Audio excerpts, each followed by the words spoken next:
Hi y'all, it's Jess from Snow Beauty Co.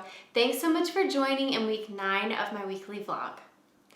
So I'm trying out a new format for these vlogs. The way they're going to be structured is 3 highlights from the past week and then 1 tip that I hope is helpful for you. The first highlight I wanted to tell y'all about is that I got Shadowbanned. Oh, it's so bad. If you don't know what shadow banning is, let me tell you. That is where a social media platform sees a user's behavior as being that of like automation, so like of a bot. And so they block that user's content from going out, but they don't actually tell that user. That's what happened to me. So you might think, how in the world could that happen? I certainly didn't have it on my radar, but what I was doing wrong is that I was using the same 30 hashtags in my comments for each post. Then that can make it appear to be bot behavior, so you might get shadow banned. So basically, very few people are going to be seeing your content, and so for a week and a half, I was getting shadow banned and didn't realize, and I was getting really frustrated. I wasn't getting new followers. I wasn't getting as many likes. So learn from my failure. Do not do this. It will totally destroy your social media game. And at the end of this video, I'll talk about what to do if you get shadow banned, how to kind of backtrack and get yourself back where your content's being shown. The second highlight of my week, last week, is that I was working on pricing analysis.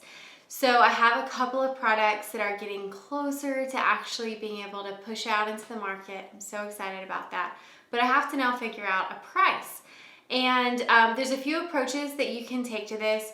You can look at your cost of goods sold, which is the cost of all of the materials that you use to create your product, and then you have an industry margin that you can use as a guide to say, what is the average gross margin that people use? And so then you can look at that cost, look at the margin, and come up with a price point there. But then you also really need to look at what is happening in the market to see, looking at your product compared to, I would look at like 5 to 10 other companies to see how are they charging for this? How are they structuring, this product for sale? Am I competitive?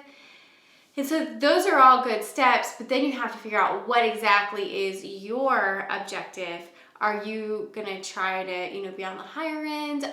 Do you wanna try to go in and get more market share by actually undercutting the price of some of your competitors and having a lower price? So you gotta kind of figure out your strategy there.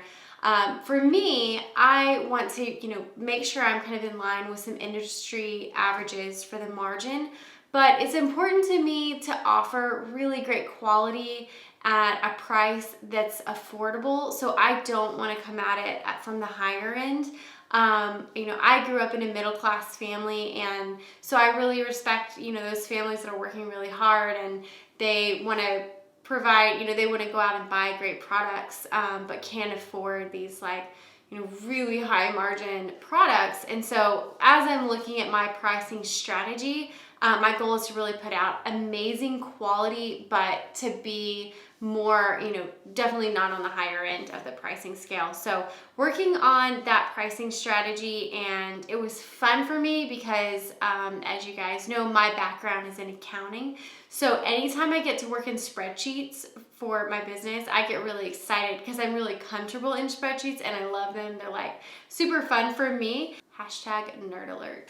The last highlight I wanted to share with you guys for my week is packaging. There's surprisingly a lot of considerations around packaging, especially when you're working with sensitive oils. The FDA has specific requirements around what has to be on a label for cosmetics.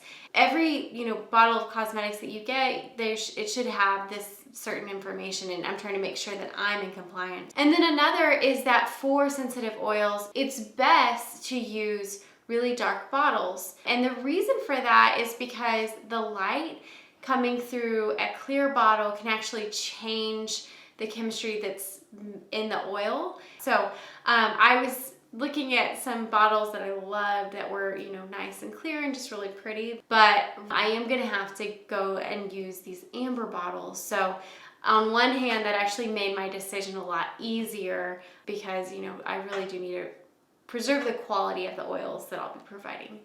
Okay, so those are the 3 highlights from this past week. And now I want to switch gears and tell you guys how to get rid of being shadow banned.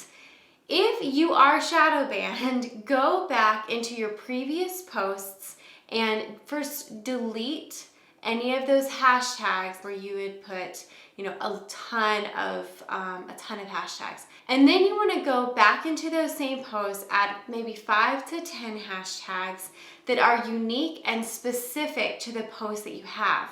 And the way that I've been making sure that my posts are visible is I'll use a hashtag that doesn't have very many posts in it, and I'll click on it and then I'll see, is my post showing up? And then if it is there, then I have confidence it's showing up in the other ones as well. So be careful not to get shadow banned. Make sure you check those hashtags that you're using. Make sure you keep reading up on Instagram because the algorithm is always changing. Okay guys, that's all I got for this week. Thank you so much for joining. As always, it means the world to me that you guys are following me on my business journey, and I hope you'll continue following along, and I'll see you here next week. Bye!